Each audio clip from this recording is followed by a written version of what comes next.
ওই কিয়ামতের ময়দান এত বড় কঠিন, সূর্য মাথার নিকটে চলে আসবে।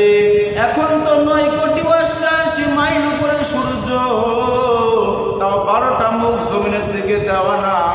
আল্লাহ তার একটা মুখ জমিনের দিকে দিয়েছে, তাও এত গরম এত ঘাম সহ্য করতে পারি না। আর কিয়ামতের ময়দানে আল্লাহ সূর্যকে ডাক দিয়ে বলবে, সূর্য তোর 12টা মুখ আজকে জমিনে ছেড়ে দাও। সূর্যর কারণে জমিনটা হয়ে যাবে তামা। ওই কিয়ামতের ময়দানে সব নবীরা নফসি নফসি বলে কাঁদবে। আমার এবং আপনার নবী নফসি নফসি বলে কাঁদবেন না, আমার এবং আপনার নবী মায়ার নবী কাঁদবে, ইয়া উম্মতি রব্বি হাবলি উম্মতি রব্বি হাবলি উম্মতি। ও আল্লাহ আমার উম্মতগুলোকে বাঁচাও, আল্লাহ আমার উম্মতগুলোকে বাঁচাও।